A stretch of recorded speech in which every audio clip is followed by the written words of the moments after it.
नमस्कार, मैं हूं प्रभाकर मिश्रा। कोर्ट कचहरी और कानून से जुड़ी खबरें बताता हूं। आज अरविंद केजरीवाल की अंतरिम जमानत की याचिका पर सुनवाई हुई। सुनवाई पूरी हो गई। उम्मीद थी कि फैसला आज ही आ जाएगा, लेकिन आज फैसला नहीं आया। फैसला आएगा, कब आएगा पता नहीं। कोर्ट ने फैसला सुरक्षित कर लिया है। सुनवाई जो हुई महत्वपूर्ण थी, जो दलीलें दी गई महत्वपूर्ण थी, जो सुप्रीम कोर्ट से टिप्पणी आई वो महत्वपूर्ण है। महत्वपूर्ण इस लिहाज से कि कोर्ट की टिप्पणी अरविंद केजरीवाल के पक्ष में जाती हुई दिख रही है। हालांकि इस डिस्क्लेमर के साथ कि कई बार सुनवाई के दौरान कोर्ट की तरफ जो टिप्पणी आती है, फैसला उससे इतर भी आता है। इसलिए हम ये नहीं कह सकते कि फैसला क्या आएगा। लेकिन सुप्रीम कोर्ट में सुनवाई के दौरान जो बातें हुई उसमें कोर्ट ने एक बात कही कि अरविंद केजरीवाल कोई आदतन अपराधी यानी हैबिचुअल ऑफेंडर नहीं है। इससे जाहिर है कि कोर्ट इस बात पर विचार कर सकता है या कर लिया है कि अरविंद केजरीवाल को जमानत दी भी जा सकती है। तो पहले आज समझिए कि सुनवाई आज किस तरह शुरू हुई। आपको ये पता है कि पिछली सुनवाई में शुक्रवार को जब सुनवाई हो रही थी तो सुप्रीम कोर्ट ने कहा था कि हम अरविंद केजरीवाल की अंतरिम जमानत के मामले में सुनवाई करेंगे, क्योंकि जो मुख्य मामला आपको पता है कि अरविंद केजरीवाल ने अपनी गिरफ्तारी को चैलेंज किया था। हाई कोर्ट में कोई राहत नहीं मिली, मामला सुप्रीम कोर्ट आया तो सुप्रीम कोर्ट उस याचिका पर सुनवाई कर रहा है जिसमें अरविंद केजरीवाल ने अपनी गिरफ्तारी को असंवैधानिक बताया है। तो उस मामले पर सुनवाई हो रही है। सुनवाई लंबी चल रही है तो कोर्ट ने कह दिया कि चूंकि इस मामले में सुनवाई चलेगी और ऐसे में ज़्यादा वक्त लग सकता है और सुनवाई के बाद हम फैसला सुरक्षित करेंगे, उसके बाद हम फैसला देंगे, तो ऐसे में वक्त ज़्यादा लगेगा, तो हम अरविंद केजरीवाल के अंतरिम जमानत पर सुनवाई कर सकते हैं। और वो किस लिए? चुनाव प्रचार के लिए। ऐसी मांग अरविंद केजरीवाल के वकील की तरफ से की गई थी और इसलिए आज इसी मसले पर सुनवाई होनी थी कि अरविंद केजरीवाल को चुनाव प्रचार के लिए अंतरिम जमानत दी जा सकती है या नहीं। जस्टिस संजीव खन्ना और जस्टिस दीपांकर दत्ता की बेंच के सामने मामला था। सुनवाई जब शुरू हुई तो सुनवाई के शुरू में ही ईडी के वकील, एडिशनल सॉलिसिटर जनरल और सॉलिसिटर जनरल दोनों ने यह कहकर विरोध किया कि अरविंद केजरीवाल को चुनाव प्रचार के लिए अंतरिम जमानत नहीं दी जा सकती। क्यों नहीं दी जा सकती? उनकी दलील थी कि अगर इस तरह से किसी राजनीतिज्ञ को जमानत दी जाएगी तो इससे समाज में गलत संदेश जाएगा कि कानून के नज़र में सब बराबर नहीं है, क्योंकि कहा तो ही जाता है कि कानून के सामने सब बराबर है। तो इसलिए सुप्रीम कोर्ट को इस मामले में अंतरिम जमानत नहीं देनी चाहिए। उनकी तरफ से यह भी दलील दी गई कि हजारों लोग ऐसे राजनेता हैं जो सलाखों के पीछे। ऐसे में अगर अरविंद केजरीवाल को जमानत मिल गई, अंतरिम जमानत मिल गई चुनाव प्रचार के लिए, तो कल को आने वाले समय में फ्लडगेट खुल जाएगा और ऐसी मांगे कोर्ट के सामने आने लगेंगे। एक और दलील थी कि किसान भी सलाखों के पीछे हैं, जेल के पीछे हैं। उन्हें जमानत, अंतरिम जमानत क्यों नहीं दी जा सकती?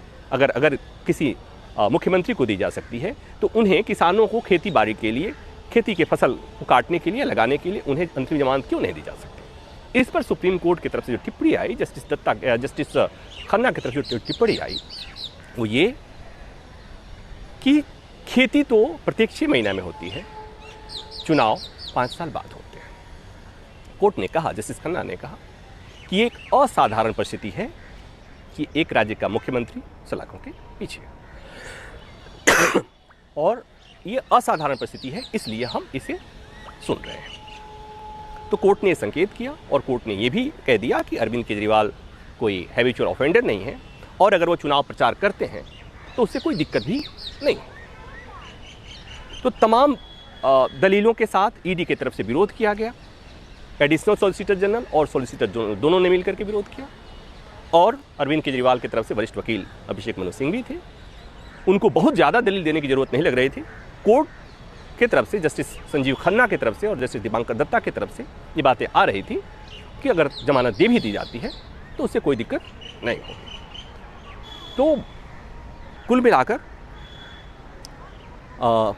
इंटरेस्टिंग ये था कि जो कहा गया ईडी की तरफ से कि अगर जमानत दे दी जाती है उसके बाद से फ्लडगेट खुल जाएगा, उसको ऐसे समझिए कि मिसाल के तौर पर कुछ ही दिन पहले झारखंड के मुख्यमंत्री हेमंत सोरेन के पास ऐसा ही कुछ मामला था, आरोप था और वो भी सलाखों के पीछे। लेकिन उन्होंने इस्तीफा दे दिया। क्या वो इस आधार पर सुप्रीम कोर्ट के दरवाजा नहीं खटखटा सकते, या तमाम और नेता नहीं आ सकते? तो ये बातें ईडी की तरफ से दी गई। कोर्ट ने उसे नहीं माना। कोर्ट ने एक बात कही, कोर्ट ने एक और बात कही कि अरविंद केजरीवाल के इस अर्जी पर हम इसलिए सुनवाई नहीं कर रहे हैं कि वो मुख्यमंत्री है, राजनीतिज्ञ है। हम इसलिए सुनवाई कर रहे हैं कि प्रत्येक व्यक्ति की असाधारण स्थिति होती है और उसे उसी तरह से देखा जाना चाहिए। तो हम ये देख रहे हैं, यानी कोर्ट ने कहा कि हम ये देख रहे हैं कि अरविंद केजरीवाल के लिए चुनाव प्रचार करना एक असाधारण स्थिति है या नहीं, और क्या हम ऐसी सूरत में उनको अंतरिम जमानत दे सकते हैं या नहीं। अब समझिए कि अगर अरविंद केजरीवाल को जमानत, अंतरिम जमानत मिल जाती है तो कोर्ट ने एक बात और कही, वो भी जानने वाली है कि कोर्ट ने कहा कि मान लीजिए कि हमने अरविंद केजरीवाल को जमानत दी, तो क्या अरविंद केजरीवाल, ये पूछा था दरअसल उनके वकील से, तो क्या अरविंद केजरीवाल निकल कर आएंगे तो मुख्यमंत्री का कार्यभार संभालेंगे, मुख्यमंत्री ऑफिस जाएंगे, मुख्यमंत्री की तरह से अपने फाइलों पर दस्तखत करेंगे?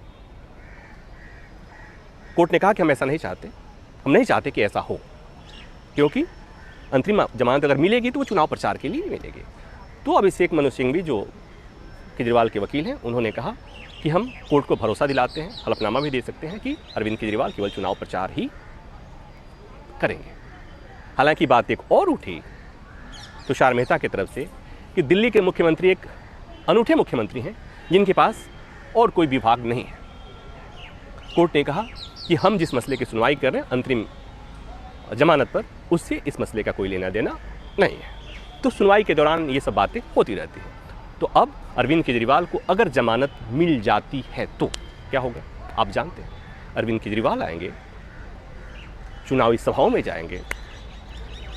संजय सिंह को आपने देखा, जमानत मिलने के बाद संजय सिंह कितने एग्रेसिव हो गए थे। अरविंद केजरीवाल भी आएंगे तो फिर वही बातें कहेंगे कि किस तरह से उन्हें फंसाया गया, किस तरह से केंद्रीय एजेंसियों का, ईडी का, सीबीआई का मिसयूज हो रहा है, जो अपोजिशन के लीडर्स बार बार कहते रहे हैं। तो अरविंद केजरीवाल चुनावी सभाओं में जाएंगे और ये कहेंगे। तो ये कहा जा रहा है कि अरविंद केजरीवाल के आने के बाद दिल्ली में जो चुनावी सरगर्मी है, दिल्ली में लोकसभा चुनाव की जो सरगर्मी है वो बढ़ जाएगी। और इसी आशंका के चलते बहुत लोग घबराए हुए होंगे। और एक खबर आपको बीच में मिल ही गई होगी कि अरविंद केजरीवाल के खिलाफ एक और जांच शुरू होने वाली है। वो दिल्ली के उपराज्यपाल ने एनआईए को लिखा है कि अरविंद केजरीवाल के खिलाफ प्रतिबंधित आतंकी संगठन सिख फॉर जस्टिस से कुछ चुनावी चंदा लेने का आरोप है, उसकी जांच हो। तो एक नया मामला, अभी पुराने मामले ख़त्म नहीं हुए तब तक नया मामला शुरू होने वाला है। ये मामला चलेगा, लेकिन इतना तय है कि अगर अरविंद केजरीवाल सलाखों के पीछे से बाहर आते हैं तो दिल्ली की सियासत में, बाकी देश की सियासत में कितना असर होगा ये नहीं पता, लेकिन दिल्ली और पंजाब की सियासत में असर जरूर होगा। चुनावी सरगर्मी जरूर बढ़ेगी और ऑपोजिशन के गठबंधन को, इंडिया अलायंस के गठबंधन को एक बूस्ट मिलेगा, एक स्टार कैंपेनर मिलेगा। देश भर में के लिए कितना महत्वपूर्ण होगा ये तो नहीं कहा जा सकता, लेकिन दिल्ली और पंजाब के इलेक्शन में अरविंद केजरीवाल जान फूंक सकते हैं, ऐसा तो कहा ही जा सकता है। इस वीडियो में बस इतना ही। वीडियो बना रहे हैं सुनील। उम्मीद है ये जानकारी आपको पसंद आई होगी। धन्यवाद।